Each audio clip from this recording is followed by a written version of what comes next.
Hi friends, வணக்கம். நான் ஜெயவேல் பேசுகிறேன். இன்றைக்கி எங்கள் வீட்டில் ஒரு சின்ன குக்கிங் நாங்கள் பண்ண போகிறோம். இன்றைக்கி கீ ரைஸ் செய்கிறோம். நம்ம கீ ரைஸ் செய்யும்போது என்னென்னலாம் திங்ஸ் வேணும்னு சொல்லி எல்லாம் ரெடியாக வச்சுருக்கிறேன். அதை நான் எல்லாத்தையும் உங்களுக்கு காட்டுறேன். அதுக்கு முன்னாடி இந்த சமையல் நிறைய பேர் இன்ஸ்டண்ட்டாக ரொம்ப குயிக்காக எது சாப்பாடு செய்யணும்னு யாரை நினைக்கிறீங்களோ அவங்களுக்கு இது சரியான சாப்பாடாக இருக்கும். இந்த டிஷ் ஏன்னு சொன்னால் ரொம்பவே குயிக்காக செய்யக்கூடியது. இது கூட நம்ம ஒரு முட்டையோ இல்லை வேறு ஏதாவது சிம்பிளான ஒரு தயிர் இந்த மாதிரி சைட் டிஷ் வச்சுக்கிட்டு ஊறுகாய் மாதிரியானதை வச்சு நம்ம இன்ஸ்டண்ட்டாக யூஸ் பண்ணிக்கலாம். ஸோ அதனால் இந்த பர்டிகுலர் ஐட்டம்ஸ் என்னென்னலாம் இந்த டிஷ்ஷுக்கு தேவைங்கிறத இப்போ காட்ட போகிறேன். வாங்க நம்ம வீடியோக்குள்ளே போகலாம். வீடியோக்குள்ளே போகிறதுக்கு முன்னாடி நம்ம K3 ஸ்டுடியோஸ் சப்ஸ்கிரைப் பண்ணிக்கோங்க. நம்ம சேனலில் எல்லாருக்கும் நீங்கள் ஷேர் பண்ணுங்கள். இந்த வீடியோ முடிஞ்சதும் சாப்பாடு நம்ம செஞ்சு முடிஞ்சதும் நம்ம எல்லாம் ஷேர் பண்ணி சாப்பிட போகிறோம். நீங்களும் அதே மாதிரி உங்கள் சாப்பாடை எல்லாரோடும் ஷேர் பண்ணி சாப்பிடுங்க. வாங்க இப்போ நம்ம வீடியோக்குள்ளே போகலாம். ஃப்ரெண்ட்ஸ், கீ ரைஸ் தேவையான பொருட்கள் என்னென்ன அப்படிங்கிறத எல்லாமே இங்கே வச்சுருக்கு. இதில் நமக்கு வெங்காயம் கொஞ்சம், க்ரீன் சில்லி இருக்குது, பட்டை லவங்கம் வகையறை இருக்குது, அதுக்கப்புறம் கொத்தமல்லி இருக்குது, புதினா கொஞ்சம் இருக்குது, ஒரு லெமன் ஆஃப் லெமன் எடுத்துக்கிறோம்.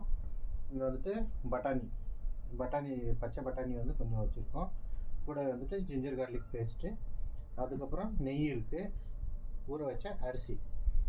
நம்ம எல்லாமே அளவு எந்தெந்த குவான்டிட்டி நமக்கு தேவையோ அதுக்கு தகுந்த அளவுக்கு நாங்கள் வச்சுருக்கோம். ஃபார் எக்ஸாம்பிள் நாங்கள் இப்போ 2 கிளாஸ் அரிசிக்கு தேவையான மெஷர்மெண்ட் தான் இங்கே நாங்கள் வச்சுருக்கிறது. எல்லாம் ஒரு கைப்பிடி அளவுக்கு தான் இருக்குது. ஏன்னா அதிக குவான்டிட்டி இதுக்கு நம்ம யூஸ் பண்ண போகிறதில்ல. எல்லாமே லிமிட்டாக தான் இருக்கும். அதனால நான் சொல்கிறேன், பேச்சுலர்ஸ்க்கு தகுந்த ஒரு ரைஸாக இருக்கும். இப்போ நம்ம ஸ்டவ் பற்ற வச்சு ஆயில் ஊற்றி ஸ்டார்ட் பண்ண போகிறோம். வாங்க இப்போ நெக்ஸ்ட் என்ன செய்கிறோன்றதை பார்க்க போகிறோம். ஃப்ரெண்ட்ஸ், இப்போ ஒரு குழிக்கரண்டி அளவுக்கு எண்ணெய் ஊற்றிருக்கோம். எண்ணெய் கூட நம்ம கொஞ்சம் கீ சேர்த்துக்க போகிறோம். நெய் ஒரு ஸ்பூன் அளவுக்கு சேர்த்துருக்கோம். ஒரு ஸ்பூனுன்னா ஒரு ஆஃப் குழிக்கரண்டி, அரை குழிக்கரண்டி அளவுக்கு நெய் சேர்த்துருக்கோம். இதுக்கு அடுத்து பட்டை லவங்கம்லாம் சேர்க்க போகிறோம்.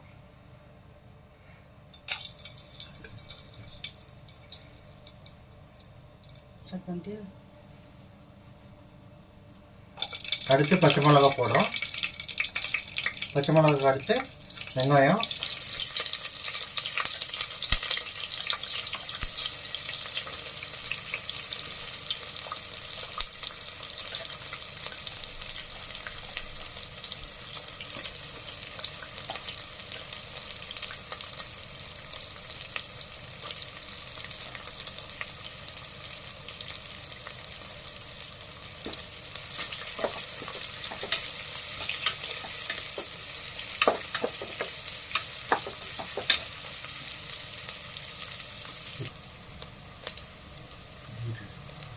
ஃப்ரெண்ட்ஸ், தேவையான அளவு உப்பு சேர்க்குறோம். இப்போ அந்த உப்பு சேர்த்த உடனே அது கொஞ்சம் சீக்கிரமாக வதங்கும்.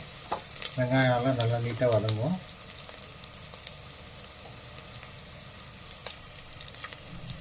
இப்போ வெங்காயம் வதங்கும்போது கூடவே 1.5 ஸ்பூன் அளவுக்கு இஞ்சி பூண்டு பேஸ்ட் சேர்த்துக்க போகிறோம்.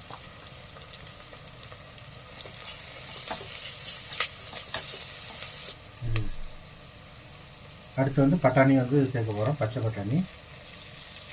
பச்சை பட்டாணி இந்த இஞ்சி பூண்டு பேஸ்ட்டு, இந்த வெங்காயம் எல்லாத்தையும் சேர்ந்து நல்லா வேகும்போது நல்லா ருசியாக டேஸ்ட்டாக இருக்கும்.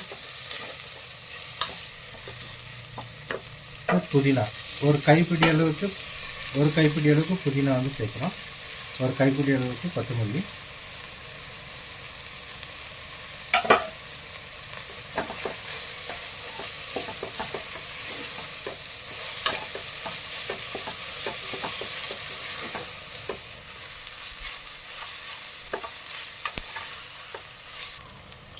ஃப்ரெண்ட்ஸ், இப்போ இது கூட அரிசி சேர்த்து நல்லா திருப்பி விட்டு அடுத்து 2 விசில் விட போகிறோம்.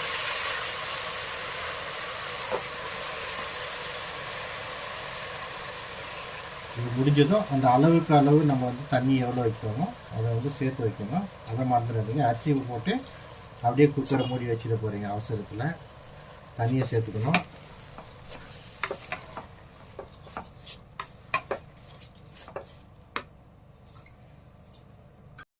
ஃப்ரெண்ட்ஸ் இப்போ வந்துட்டு 1 கிளாஸ் அரிசிக்கு 2 கிளாஸ் அளவுக்கு தண்ணி சேர்க்கணும். நாங்கள் வந்து 2 கிளாஸ் அரிசி போட்டிருக்கோம். அதுக்கு வந்து 4 கிளாஸ் தண்ணி வந்து இப்போ வந்து சேர்த்துருக்குறோம்.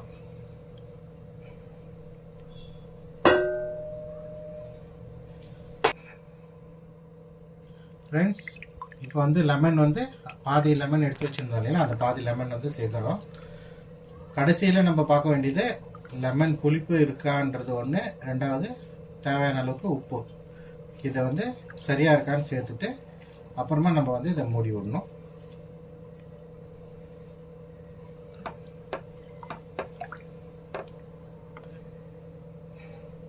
ஃப்ரெண்ட்ஸ் தேவையான அளவு உப்பு, ஏற்கனவே நம்ம வந்து எலுமிச்சம்பழம் போட்டிருக்கோம், இப்போ தேவையான அளவு உப்பு சேர்த்தோம்.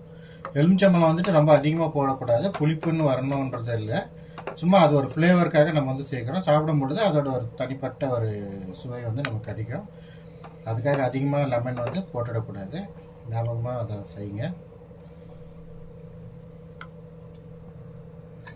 ஃப்ரெண்ட்ஸ் இப்போ வந்து நம்ம எல்லாத்தையும் நம்ம சரி பார்த்தாச்சு. அடுத்து வந்து குக்கர் மூடி விட்டுடலாம்.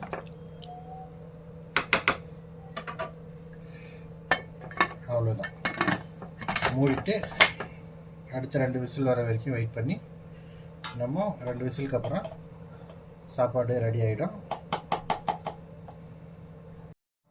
ஃப்ரெண்ட்ஸ் 2 விசில் வந்தாச்சு. அடுத்து பாருங்கள் சாப்பாடு எவ்வளோ நல்லா சூப்பராக இருக்குது. கீ ரைஸோட ஃபைனல் டச் என்னன்னு பாருங்கள். இதுதான் கீ ரைஸோட ஃபைனல் டச். மேலே வந்து லைட்டாக நெய்யை வந்து போடுறோம்.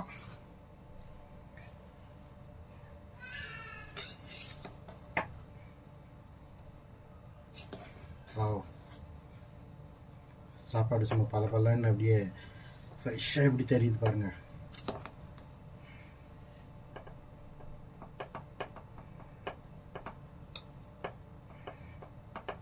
இப்போ வந்து இதை வந்து நம்ம டேஸ்ட் பண்ண போகிறோம். கொஞ்சம் எடுத்து தட்டில் போட்டாச்சு. அடுத்து வந்து ஃப்ரெண்ட்ஸ் நான் ஏற்கனவே உங்களுக்கு பிகினிங்கில் சொல்லியிருப்பேன், சைட் டிஷ் வந்து சிம்பிளாக எது இருந்தாலும் இந்த கீ ரைஸில் வந்து நம்ம சாப்பிட்டுக்கலாம். ஸோ அதனால் இன்றைக்கி வந்து நம்ம வீட்டில் ஒரு மஷ்ரூம் கறி வந்து செஞ்சுருக்கோம். சைட் டிஷ்ஷாக அந்த மஷ்ரூம் கறி வந்து இது கூட வந்து எப்படி இருக்குன்ட்டு பார்ப்போம்.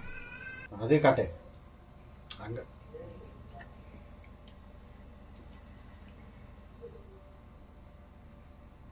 எஸ் போதும்.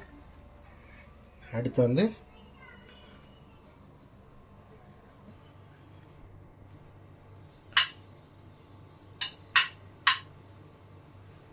ஃப்ரெண்ட்ஸ் இதில் வந்து நல்ல மஷ்ரூம் இருக்குது, அருமையாக சுவையாக நல்ல மணமாக இருக்குது. வாவ், ரொம்ப அருமையாக இருக்குது. இந்த கீ ரைஸ் டேஸ்ட்டோட மஷ்ரூம் வந்து ரொம்ப நல்லா இருக்குது. மஷ்ரூம் வந்து சின்ன சின்ன பீஸாக நமக்கு வந்து அடிஷ்னலாக அது வந்து ஃப்ளேவர் வந்து நல்ல மஷ்ரூம் ஃப்ளேவரும் கூட கீ ரைஸும் சூப்பராக இருக்குது. நீங்களும் ட்ரை பண்ணுங்கள் ஃப்ரெண்ட்ஸ். வீட்டில் எல்லாரோடவும் ஷேர் பண்ணுங்கள். மறக்காமல் நம்ம சேனலை சப்ஸ்கிரைப் பண்ணி ஃப்ரெண்ட்ஸ்க்கு ஷேர் பண்ணுங்கள். தேங்க்யூ, பாய்.